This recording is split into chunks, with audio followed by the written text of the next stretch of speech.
আসসালামু আলাইকুম beautiful people, কেমন আছেন সবাই? আশা করি সবাই ভালো আছেন।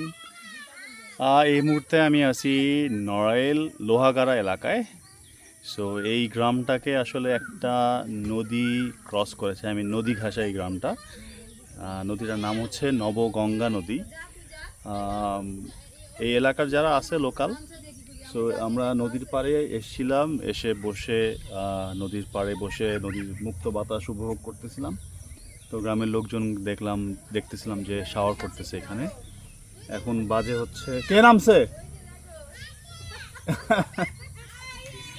এখন বাজে হচ্ছে 11:30। তো এখানে সবাই গোসলের জন্য চলে আসছে, বিশেষ করে মহিলারা। তো এত সুন্দর নদীটা দেখে আমার খুব আসলে একটু নস্টালজিক ফিল হচ্ছে। সেম এরকম একটা নদী আমাদের নানা বাড়িতেও ছিল, এখনও আছে, বাট নদীটার এখন আগের মতো পরিষ্কার নাই। বাট এখানকার পানি এখন অনেক স্বচ্ছ, অনেক অনেক ক্লিয়ার। চলেন একটু দেখাই আপনাদেরকে।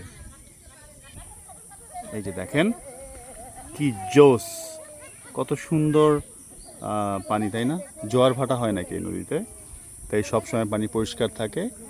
এদিকে আমার ওয়াইফ, আমার বড় মেয়ে, ওরা ওয়েট চাচ্ছে যে পানিতে নামবে, কিন্তু আমি বলছি এখন নামার দরকার নাই, কারণ আমার পায়ে একটু ব্যথা, তাই আমি এখন ওদেরকে নিয়ে বেশি মুভ করতে পারবো না।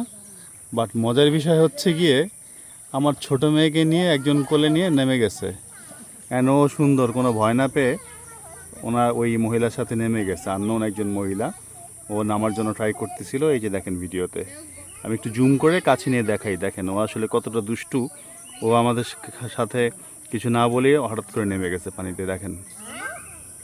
এই যে দেখেন, এই ছোট বাবাইয়া, দেখেছেন?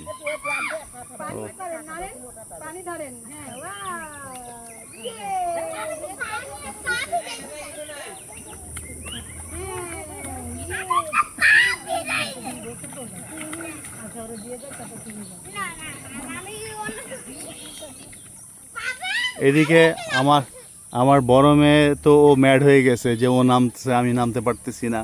বাবা, আমি তোমাকে ভাঙ্গা গিয়ে ওইখানে গিয়ে পুকুরে নামাবো, ওকে? আমি দেখেন আমার ছোট মেয়েটা কি দুষ্টু, হ্যাঁ, ও বসে বসে এখনো ওইখানে শাওয়ার করতেছে, ওদের সাথে এনজয় করতেছে। হ্যাঁ, ফারজানা তো আমার এই কাজিন ফারজানা, ও কিন্তু অনেক সাঁতার জানে। ও বলতেছে ভাইয়া চলো নামি, কিন্তু আমার আসলে একটু পায়ে ব্যথা, দেখে পায়ে ব্যথার কারণে আমি ঠিক আসলে এনার্জি পাচ্ছি না আজকে নামার মতো, কারণ একবারে কাদা, তো পায়ে ব্যথা হবে আরও বেশি সাঁতার করলে এখন। তো এ হচ্ছে অবস্থা আর কি। ঈদের ছুটিতে এভাবে ঘুরতে এসে